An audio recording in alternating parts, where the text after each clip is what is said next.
लड़ाई के मूड में हैं ऐसे लोग, हम उनसे लड़ना नहीं चाहते, हम नहीं लड़ना चाहते।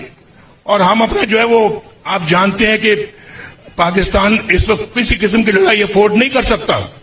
इसलिए मैं बार बार ये बात कह रहा हूं कि हम सबको मिलजुल कर बैठना होगा और बैठकर इन सारे मामलात को तय करना होगा और पाकिस्तान को 21वीं सेंचुरी के अंदर लेकर जाना होगा। There has been a big statement that has been made by former Pakistan Prime Minister Nawaz Sharif hinting at better ties with India.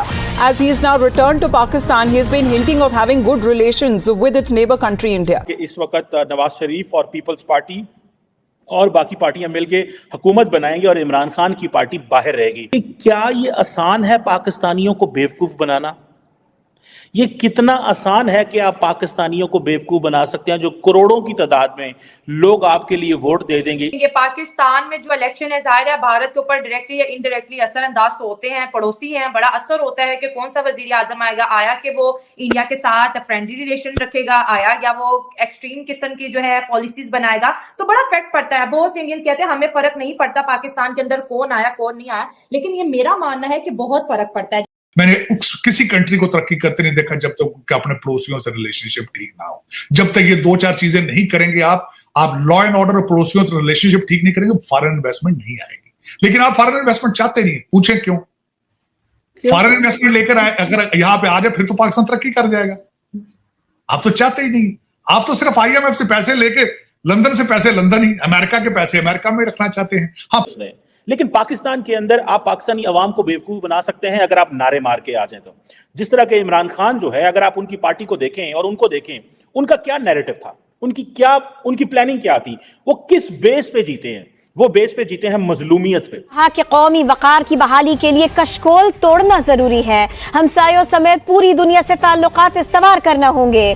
उन्होंने ये भी कहा कि कश्मीर के मसले के हल के लिए भी तदबीर से आगे बढ़ना होगा। जय हिंद दोस्तों। तो नवाज शरीफ ने बोला है कि भैया भारत से अच्छे रिश्ते होने चाहिए, तो फिर बाद में वीडियो देखते हैं। पहले इस टॉपिक पे मैं कुछ आपको बात बताऊं कि ये पाकिस्तानी कोई भी कहता नजर आए कि भारत के साथ अच्छे संबंध होने चाहिए, तो समझ लेना कि अभी इनकी आर्थिक स्थिति बहुत ख़राब है।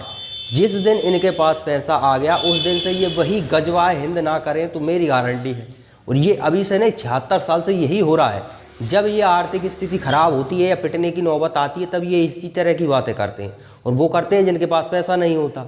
और वरना ये लोग वही गजवा हिंद जिहाद, उससे ऊपर ये उठ ही नहीं सकते। अब आप बताइए कि पाकिस्तानियों की आपने वीडियो देखी होंगी, मुश्किल से 6 से 7 साल के बच्चों को उनसे बात करते हैं जब मीडिया वाले, तो वो गजवा हिंद और जिहाद से वो नीचे नहीं उतरते। अब आप बताइए 7 साल का बच्चा गजवा हिंद और जिहाद कर रहा है तो बड़ा होकर वो एकदम से उसका हृदय परिवर्तन हो जाए, ये तो संभव नहीं है।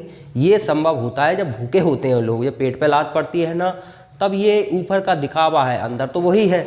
तो ये नवाज शरीफ हो या जितने भी ये जो ज्ञान पेल रहे हैं ना, ये इसीलिए पेल रहे हैं भैया क्योंकि इनके पास इनकी स्थिति ऐसी है कि पाकिस्तान के पास खाने को नहीं है, भूख से लोग मर रहे हैं। अब जैसे इंडिया में देखिए आपके 80 करोड़ लोगों को मुफ्त अनाज मिल रहा है, यानी कि भूखा तो कोई नहीं है।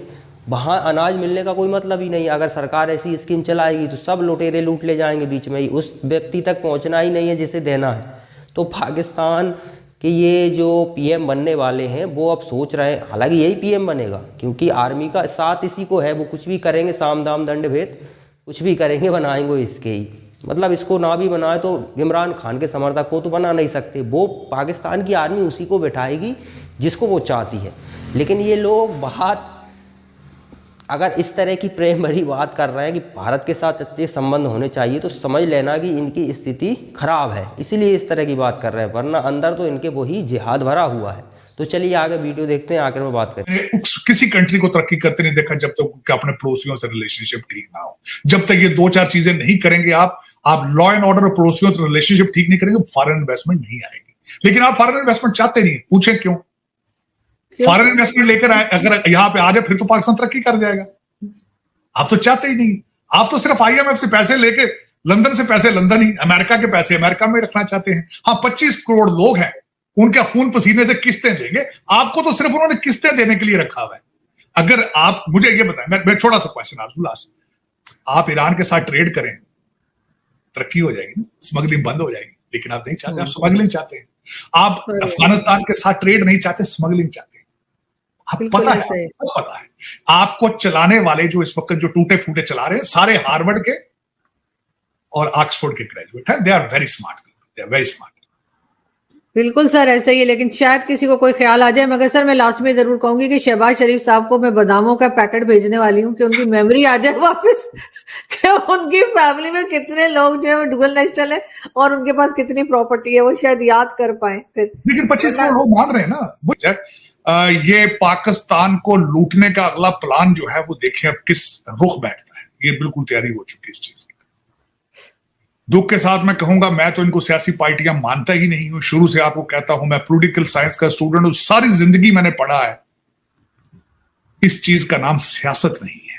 इसको मैं सियासत नहीं कहूंगा, मैं इसको जमहूरियत भी नहीं कहूंगा। मैं समझता हूं इमरान खान से 100 गुना नरेंद्र मोदी स्मार्ट है कि जिसने पहले भारत को इकोनॉमी तरक्की पे लगाया, तरक्की पे लगाने के बाद डेवलपमेंट की, वहां के लोगों का रोजगार बिल्ड किया, 250 मिलियन लोगों को उसने गुर्बत से निकाला और उसके बाद जाकर उसने राम मंदिर बना लिया। गो के 1992 में जब बाबरी मस्जिद गिरी, सारा कुछ हुआ, तो राम की जन्मभूमि के ऊपर वो तहरीक चली, वो सारा कुछ हुआ, वो उसके माइंडसेट, वो लॉन्ग टर्म सोचने वाले लोग हैं, समझदार है नरेंद्र मोदी, कि जिसने आज से 1992 में उसकी पार्टी ने सोचा, 2000 में उससे पहले उन्होंने उसको सीएम बनाया, उसने अपनी टर्म्स पूरी की, अपनी 3 टर्म्स पूरी करके उस वजीर आजम बना, वजीर आजम बन के मुल्क को एक डायरेक्शन पे लगाया, फिर उसने मजहबी एजेंडा दिया। लेकिन पहले आप लोगों को किसी डायरेक्शन पे लगाते हैं। आप पहले ये नहीं करते कि पहले लोगों को आप, नरेंद्र मोदी भी पॉपुलिस्ट है, ये नहीं कि नरेंद्र मोदी पॉपुलिस्ट नहीं है, नरेंद्र मोदी भी पॉपुलिस्ट है, एक पॉपुलिस्ट लीडर है वो,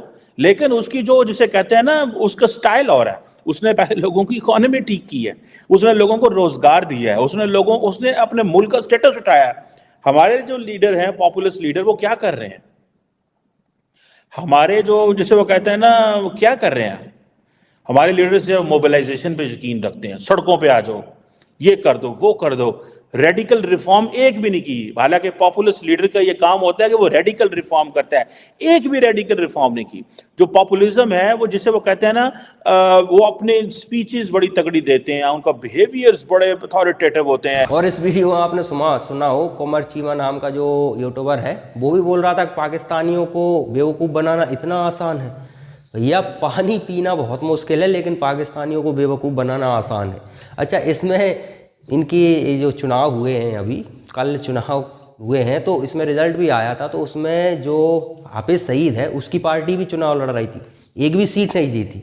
और उसका क्या वादा था आपको पता है? वो कह रहा था कि अगर हम सत्ता में आए तो हिंदुस्तान के साथ गजवा हिंद करेंगे, मतलब जिहाद करेंगे हिंदुस्तान के साथ। तो अब आप बताइए। लेकिन अच्छा, पाकिस्तान ये शायद समझ गए हों कि इसे वोट दे दिया और ये सत्ता में आ गया तो भारत के साथ जिहाद तो बाद में करेगा, ये पहले अपनी यहीं पाकिस्तान में जिहाद सबसे पहले करेगा। जैसे कि पड़ोस में हो रहा है ना, अफगानिस्तान में। हालांकि ऐसा नहीं है, पहले डेमोक्रेसी थी, नाम की डेमोक्रेसी थी, बाकी सब वही रूल चलता था, लेकिन अब थोड़ा बहुत ज़्यादा कट्टर था, क्योंकि वहाँ पर जो रिजीम बैठी हुई है वही बहुत ज़्यादा कट्टर है, तो स्वाभाविक है। इसीलिए तो पूरी दुनिया ने किसी ने रिकॉग्नाइज नहीं किया। और रिकॉग्नाइज जब करें जब चुनाव जीत कर आ पाओ। आप तो बंदूक की दम पर सत्ता में आए हो, तो रिकॉग्नाइज करने का कोई मतलब ही नहीं बनता। लेकिन यहाँ पर देखना ये है कि पाकिस्तानियों के सुर कैसे बदले हुए हैं, सभी के, जो भी मतलब थोड़े समझदार हैं, बाकी जिनको कुछ पता ही नहीं है अंतर्राष्ट्रीय पॉलिटिक्स का, वो तो कुछ भी बोल रहे हैं। जैसे कि हाफिज सईद का वादा था ना कि भैया हम आए तो गजवा हिंद करेंगे। अब इनको क्या पता कि सत्ता में आने के बाद देश चलाने के लिए पैसा चाहिए होता है, और पैसा जब स्वाभाविक है, कुछ या तो करना पड़ेगा, दुनिया को बेचना पड़ेगा, या फिर कुछ ऐसा तो करना पड़ेगा जहाँ से पैसा आए। जैसे कि आपके लोग कहीं जाएंगे, काम करेंगे, वो पैसा भेजेंगे, पाकिस्तानी को तो कोई घुसने नहीं देता। और जब हाफिज सईद जैसे लोग सत्ता में होंगे तो फिर तो स्वाभाविक है पूरी दुनिया बैन लगा देगी, क्योंकि अब तो और खतरा ज़्यादा बढ़ जाएगा।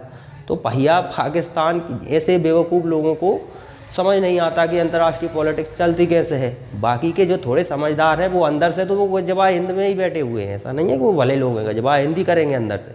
लेकिन बाहर से उनको पता है कि अभी आर्थिक स्थिति बुरी है, तो रिश्ते सुधारने के बारे में बात करनी चाहिए।